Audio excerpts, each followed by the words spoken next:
feeling that continued shift toward your practice. And maybe you lick your lips, swallow. You can flutter it out. Especially good in the mornings or the earlier part of the day to release any gripping in the jaw, the throat. And maybe you've already started to cultivate Ujjayi Pranayama. Maybe you're just moving toward that now.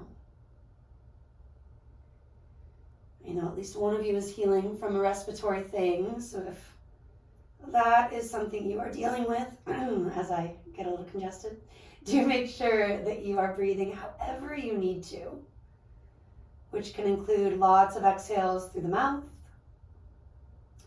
and even the occasional inhale through the mouth. You can still practice yoga even when you cannot access full Ujjayi breathing.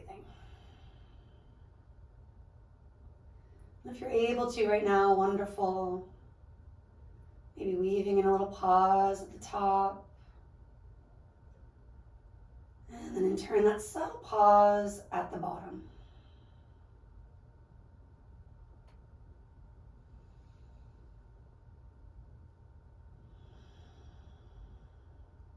And you'll eventually draw your knees toward you.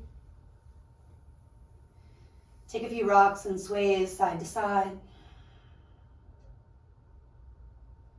And let that move you toward a circle or two one way, rolling around the tailbone. And a circle or two the other way. And then with the back, the head grounded, separate knees. Reach your elbows to the inner thigh, hands to your outer feet or ankles. To kick your heels up, work the knees down. You're in happy baby. And maybe some easy circles to your feet and ankles. Or just some flexing and pointing to wake things up. Still in a basic happy baby, deep breath in.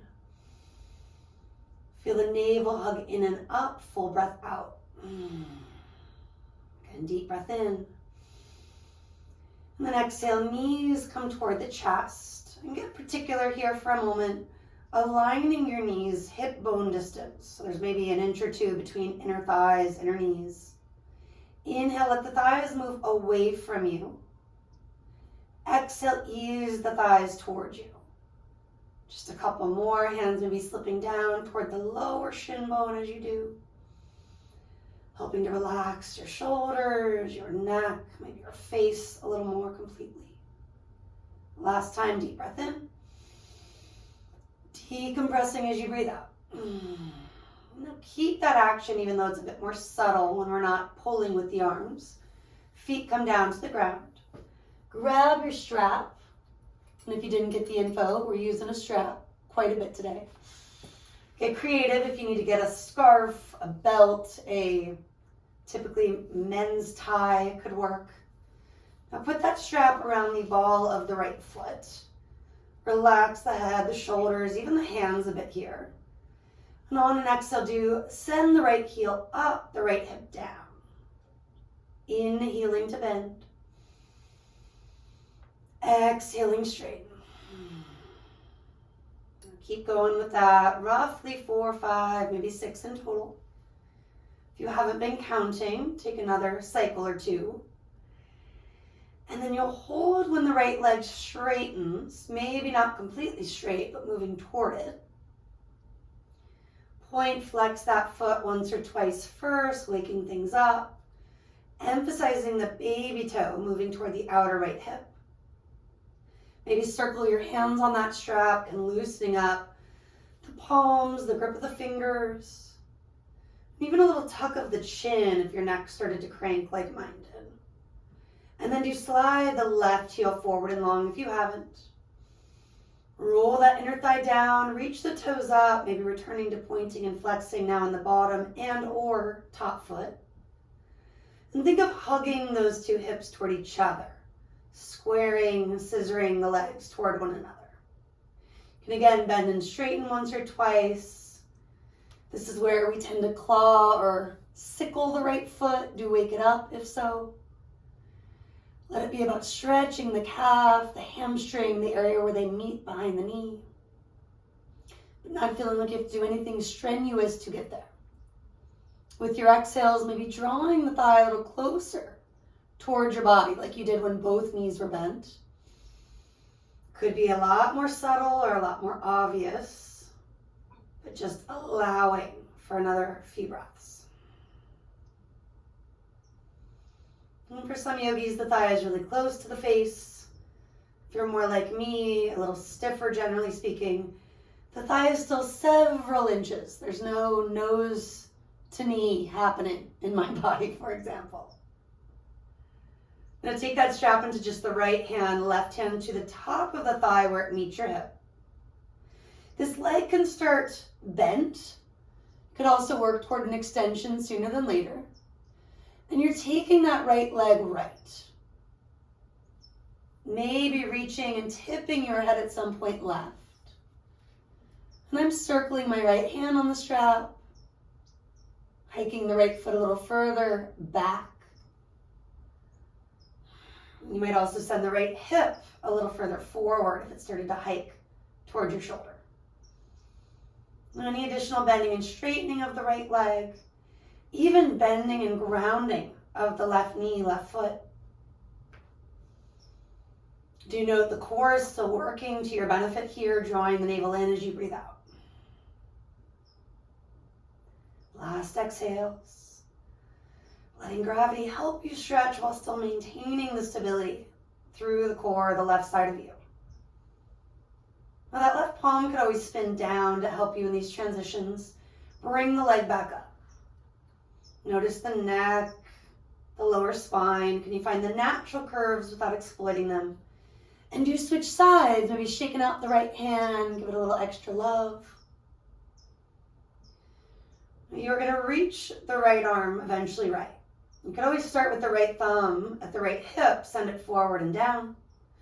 Then take the right arm right, leading with your right heel. So that foot is turning out a little bit. Perhaps you've seen some ballet. I know a couple of you went to the Nutcracker, right? Thinking of the balletic turnout of the hip with a big flexion, more of a modern dancer look in the actual toes. And then after you spend a few breaths in that IT band stretch where the leg is maybe 3, 4, 5+ inches across, you will continue to twist. Bottom foot could scoot you a little more to the right. And then take the leg left. Well, this whole series, known as Supta Padangusthasana in Sanskrit, or the big toe stretch, is really about getting more range of motion where we need it most. The hamstring, calf, the outer hip and glute being really obvious.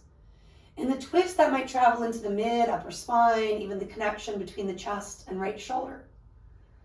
Maybe it moves all the way through the crown of the head into that lifted right heel.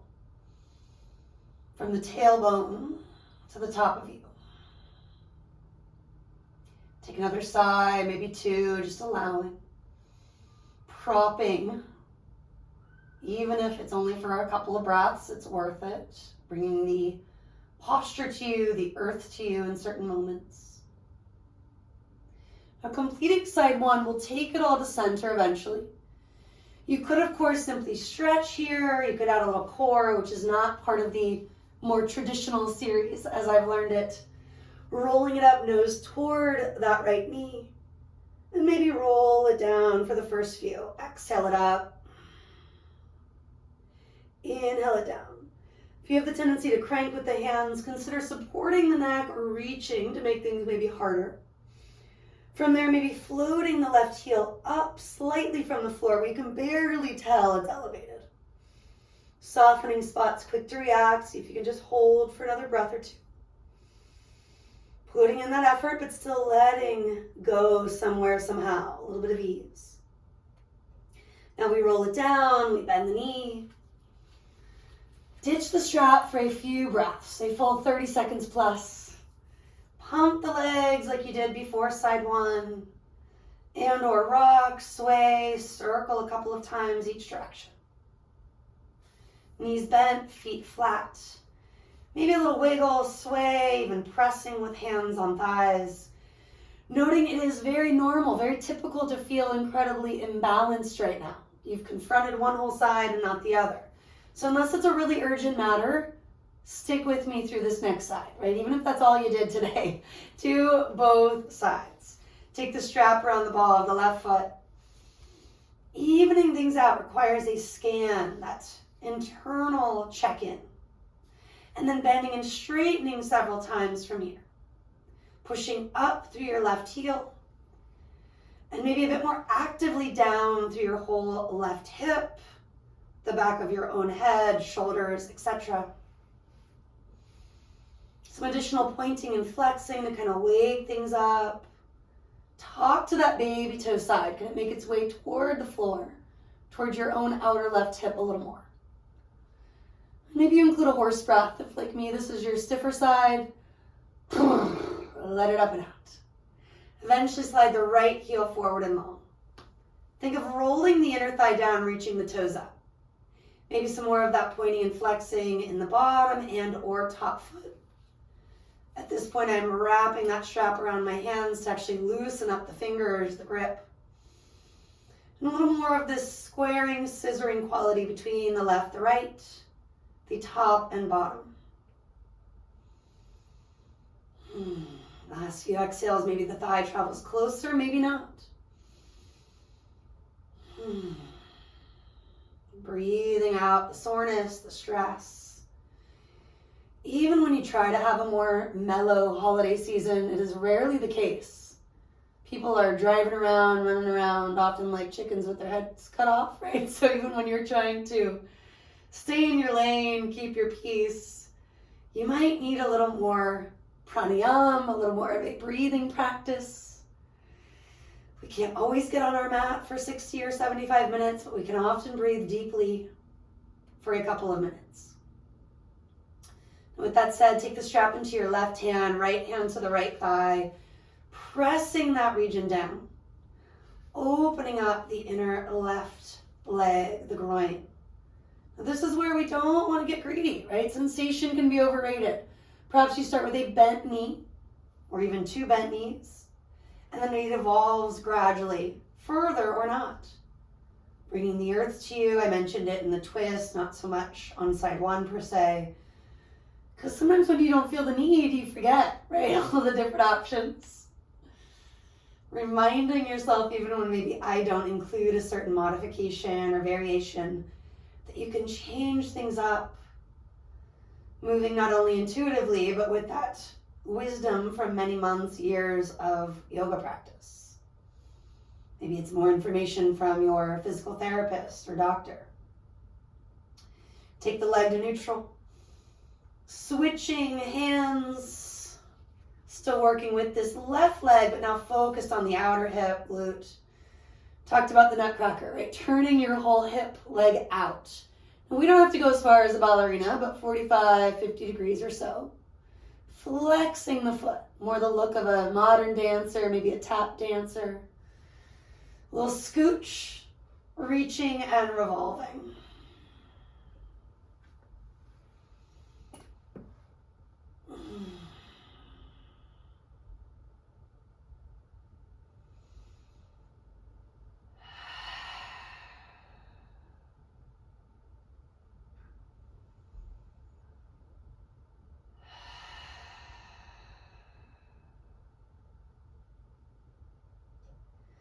You can stay with the twist. You could revisit the IT band release a little longer. You could even bring everything back to side one if that's the leg that's needing your attention right now. Feeling the stretch from the crown to the tail, fingertips to the lifted foot. An option for more of a stretch, again, in any phase on either side. Option for that core work that you most likely did on the first leg. Exhaling, you're rolling it up, nose toward a knee. Inhale, roll it down. 2 or 3 more, maybe you're inviting in the lift of the right heel sooner than later. the support of the head and neck and or the reach. You can keep on crunching or you can hover with me. Take another 2, 3, 4 breaths, relaxing the spots needing the reminder, like the mind's eye, the jaw, your throat, even the fingers. Maybe waking up areas like the abdominals, the obliques. And then rolling it down. Hug the knees in. A few big sighs out, clearing what needs to go most. This time when you pump the legs in, or draw them in, tuck the chin, roll it all up. Take a moment here. We often do this toward the end of practice, just tightening everything, feel what that's like. And then releasing feet down, arms down. Relaxing everything, feeling what that's like. Building on the relaxation, take arms wide, a few windshield wipers each way. Inhale, neutral, exhale, revolve. And maybe you just want to stay, hang on one side or the other. Perhaps you'd like time on both and bring in the extra breath or two. And then for today, we're just going to keep on rolling over to one side. Top hand comes down, push yourself up, and you take it to all fours, however you need to get there. Any additional padding of your knees, brightening of fingers, grounding through the tops or bottoms of feet. And do flow through several cat-cows. After working so specifically, loosening up where you need to. Maybe sticking with the basics or adding a change up, like looking over one shoulder with the inhale. Still to neutral if you're following my lead, and then the other shoulder with the inhale. And back to neutral from there. You can also weave in some spinal rolls, Sufi grinds. A brief but maybe very important child's pose. You're going to change up for the wrists, the forearms, turning fingers out. And or all the way back. Maybe not to your knees, but toward the back corners of the mat early on. If you're in a room that's less than maybe 68 degrees, right? Really letting those joints wake up, letting the muscles around them do their fair share. And eventually do climb your way to a down dog. Again, give yourself some space, some time to stretch, to yawn, to wake up however you need to. And include a couple of horse breaths, fluttering out the lips. More of the lion's roar. Dogs actually do this one. Scrunching the face, sticking out the tongue. And again, helping our respiratory system to heal, a little preventative medicine, if you will. And then walk your hands all the way back to toes. Give your head and neck a generous shake, yes. And a generous shake, no. And then eventually sliding hands on hips, elbows toward the sky. Lift about halfway and pause as you exhale. Inhale, we're standing all the way up. And a big exhale here. So relax where you can. Little rock sway, waking up the feet. Feeling all four corners grounding you. Big little toe joints, inner and outer heels. Then simply shrug and release a few times. Confronting stuff that tends to sit around the head and neck. Could be big stuff. Could be very subtle. Perhaps you're drawn toward going the other way or one at a time. Breathing in, breathing out. Last couple of exhales unless you need more. And actively press your palms or just your finger pads, broaden your collarbones. Maybe shrug, release one more time, feeling your scapula, your shoulder blades on the back of the chest. The sternum, that upper chest region pulling forward and through. And any areas needing the reminder to do less, being reminded. The additional animal-inspired breath when it's effective. Or just right back to Ujjayi when in doubt, ocean sounds. Reach the arms, opening the heart, cactus shape. Inhale, reaching. Exhale, diving. Inhale, chest out. Exhale, fold in. Inhale, chest forward and up. Exhaling, hands do come down. Root to rise, we inhale. Cactus it out, exhale. Inhale, reaching. Exhale, folding. Inhale, we expand. Exhale, we contract. Inhale, take it up. Exhale, hands come down. One more like that, flowing at your own timing.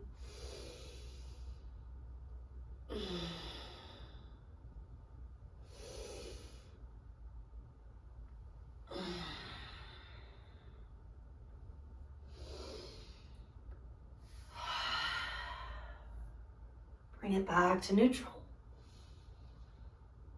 Hands past the heart by your hips, chin coming down toward your chest. And just circle out your head and neck as small as you need to start or stay. Halfway, for example, could be enough. Maybe you're going further, even all the way around. Loosening up by additional massage, little body work, crossing the hand over.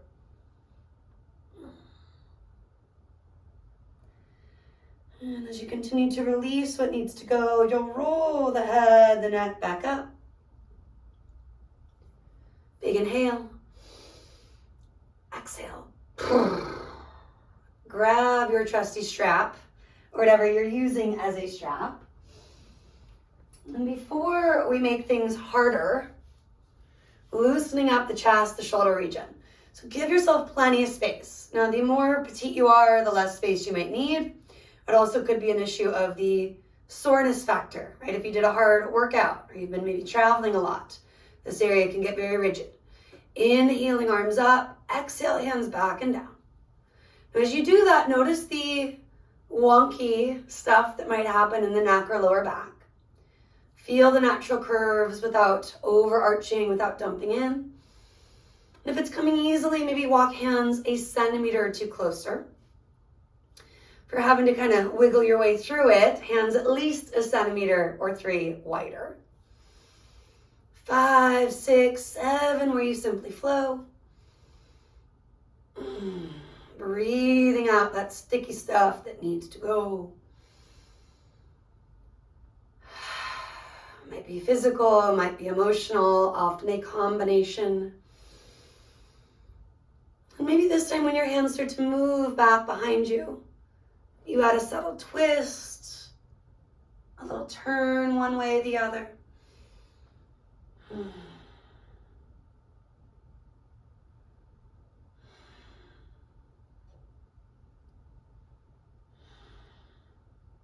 Hanging where you need to hang, confronting the Anahata region, the heart chakra.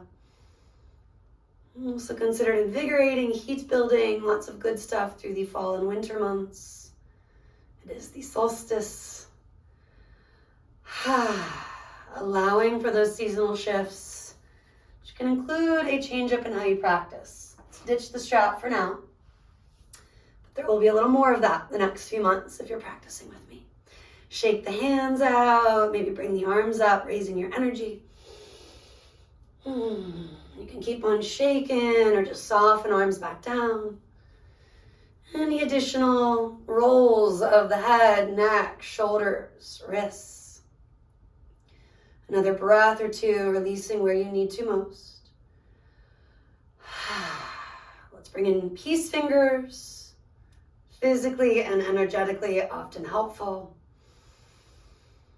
Letting your intention land on the breath, perhaps on one simple focusing point. And to eventually reach arms up. Swan diving, take that focus with you, take it down.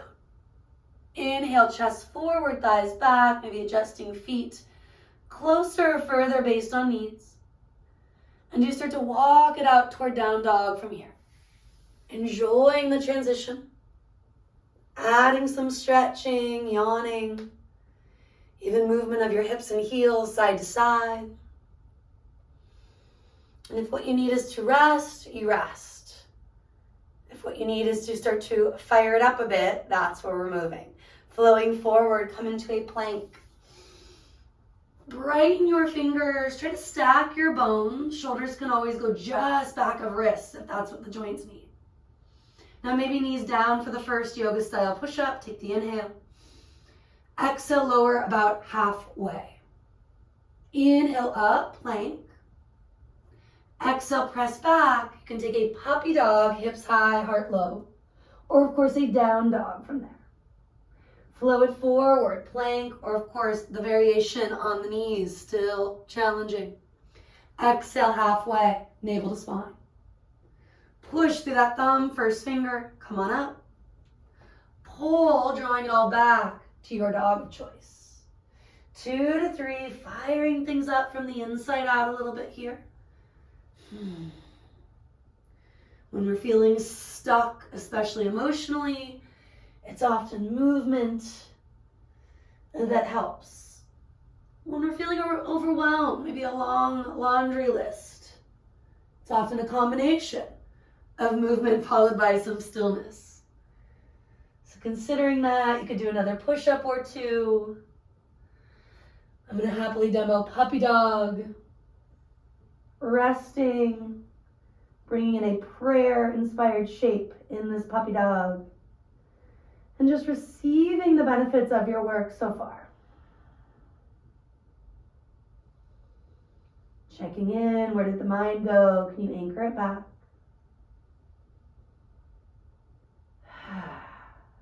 Let's come forward again into a plank. Elbows drawing in and back, lower through chaturanga to the belly. Slide the tops of the feet back, walk your forearms forward, sphinx. Little wiggle, sway, feeling the space you've created through your work with the strap. And maybe a little no, a little yes. A little tilt of the head from ear to ear.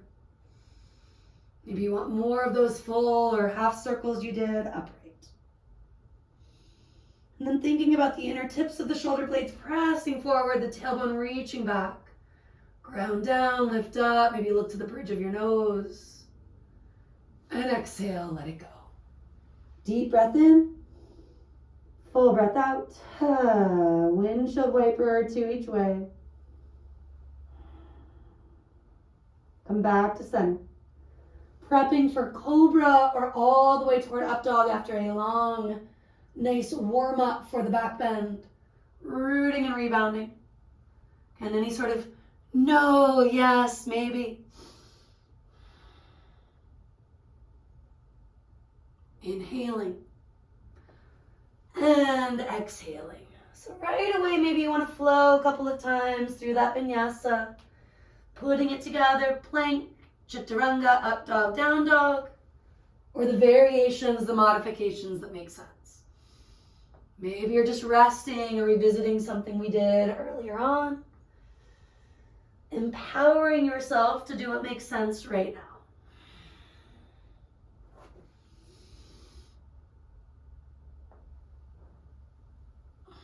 That includes child's pose, Anahata Asana, a few more cat-cows, etc.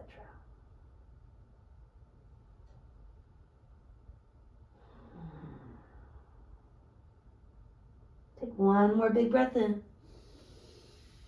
Maybe it's animal inspired, let it out.